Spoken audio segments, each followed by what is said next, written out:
Daniel is usually considered by Muslims to have been a prophet, although he is not mentioned in the Qur'an, nor hadith, but are taken from Isra'iliyyat reports, which bear his name and which refer to his time spent in the den of the lions. There are debates, however, that go on about Daniel's time of preaching, and some Muslims believe that he was not a prophet but a saintly man. Some Muslim records suggest that a book regarding apocalyptic revelations was found in a coffin, which is supposed to have contained the remains of Daniel, which was brought to light at the time of the Muslim conquest of Tustar, and buried again at the request of Umar. Background: Muslim tradition has retained some records of the two figures named Daniel in the Hebrew Bible, the first being the sage of ancient times mentioned by Ezekiel, and the second being the visionary who lived at the time of the captivity in Babylon, whose life was chronicled in the book of Daniel, canonized in the current Hebrew Bible. The first figure is referred to as Daniel the Elder in Muslim writing, whilst the second figure is referred to as Daniel. Daniel's character in Muslim legend has shaped the figure in a similar way to that of the prophet Idris,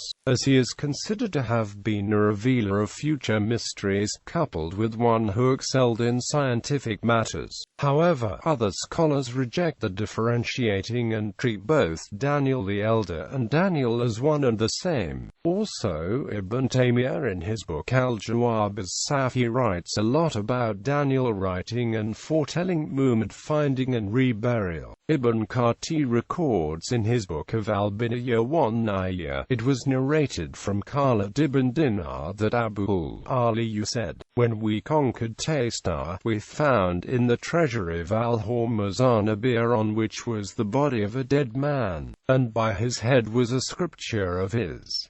We took the scripture and took it to Umar, and he summoned Ka'b, who translated it into Arabic. I was the first man among the Arabs to read it, and to read it as I read this Qur'an. I said to Abu Ali, what was in it? He said, it was about you, your affairs, your religion, your talk, and what will happen after that.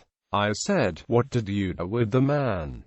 He said, we dug 13 different graves during the day, then at night we buried him and we leveled all the graves, so as to conceal its location from the people, so that they would not exhume him. I said, why would people do that? He said, if rain was withheld from them, they would take his bier out and they would receive rain.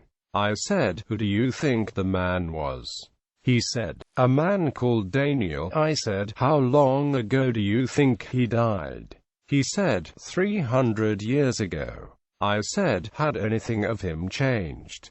He said, no, except a few hairs at the back of his head, for the earth does not consume the prophets, and wild animals cannot devour them. Bibliography: Emil G. Hirsch M. Seligson, Daniel, Jewish Encyclopedia, citing Tabari, Chronic I. 44, 496, 503, 571, e. 283, Masudi, Les Prairies d'Or, e. 128, Barthélemy de Herbelot, Bibliothèque Orientale, S. V. Borki, Al-Badwa W. A. L. Tariq, E. 156 f. 144, 165, 150th square, E. 114 f. 118 f. and c. f. Index.